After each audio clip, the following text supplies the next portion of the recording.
এই স্বৈরাচারের পতন না হওয়া পর্যন্ত আমরা ইনশাআল্লাহ ছাত্রদের পাশে এই ময়দানে আছি ইনশাআল্লাহ। ভারতের তাবেদার গুনি হাসিনার হাতে রক্ত লেগে আছে, এই সরকারের পদত্যাগ অবিলম্বে দিতে হবে। দর্শক, সরাসরি যুক্ত হয়েছি রাজধানী সায়েন্স ল্যাব থেকে। আপনারা জানেন যে আজকে কিন্তু সারা দেশে বিক্ষোভ এবং মিছিল হচ্ছে। কোটা সংস্কার আন্দোলনের যে আন্দোলনকারী রয়েছে সকলেই কিন্তু সারা দেশে বিক্ষোভ মিছিল করছে। এই মুহূর্তে সায়েন্স ল্যাবের যে দৃশ্য সেটি আপনাদেরকে দেখানোর চেষ্টা করছি।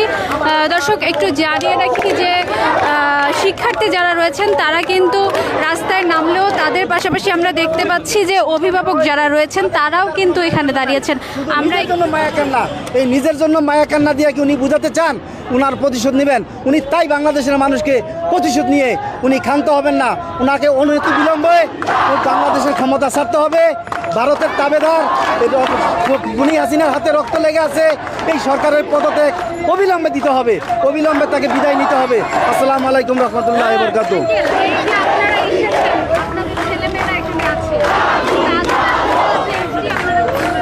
সরি, আপনার কথা বুঝি নাই। জি, আমরা এসেছি যৌক্তিক আন্দোলনের জন্য। আমাদের সন্তানেরা এখানে উপস্থিত হয়েছে তাদের নৈতিক এবং যৌক্তিক আন্দোলনের জন্য। নৈতিকতার দিক থেকে আমরা এসেছি, আদর্শের দিক থেকে আমরা এসেছি। আজকে শুধু আমরাই আসি নাই, সারা বাংলাদেশের মা বোনেরা নেমে গেছে, অভিভাবকরা নেমে গেছে, আমাদের সন্তানরা নেমেছে, ছাত্র ভাইরা নেমেছে। কেন নেমেছে এটা সবাই জানে, শুধু বাংলাদেশের মানুষই জানে তা নয়, সারা পৃথিবীর মানুষ এখন জেনে গেছে। এটা একটা নৈতিক আন্দোলন, নৈতিক দাবি, যৌক্তিক দাবি। এই দাবির কাছে সবাই মানুষ আজকে সরকারের বিরুদ্ধে করছে। এখন আমাদের কোনো 9 দফা নয়, 9 দফার পরিবর্তে আমাদের 1 দফায় পরিণত হয়েছে হাসিনা তুই কবে যাবি। এখন শেষ কথা, হাসিনার ক্ষমতা বিদায় ঘণ্টা বেজে গেছে। এই সরকারকে আর ক্ষমতায় আমরা দেখতে চাই না। ভারত তাবেদার সরকার রক্ত হুনিয়াতে রক্ত নিয়ে খেলে এই হাসিনা। আর আমাদের আরও একজন অভিভাবককে দেখতে পাচ্ছি, আমরা একটু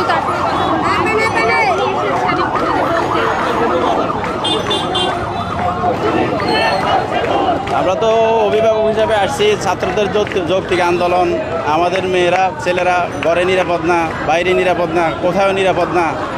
আমরা ছাত্রদের যৌক্তিক আন্দোলন যতদিন চলবে, স্বৈরাচার বিরোধী আন্দোলন যতদিন চলবে, আমরা ছাত্রদের পাশে আসি।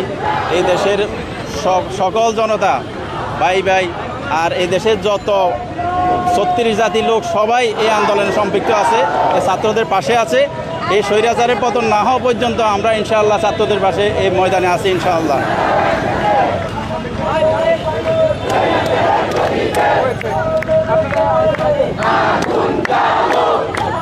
Hello,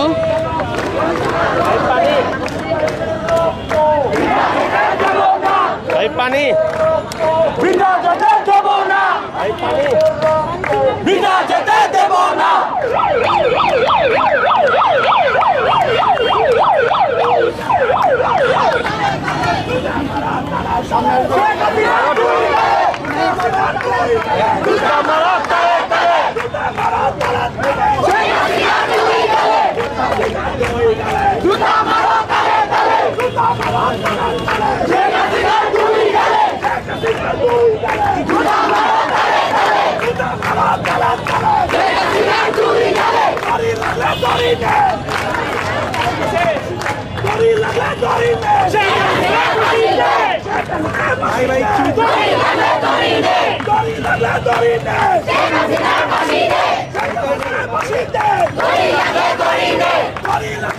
Dori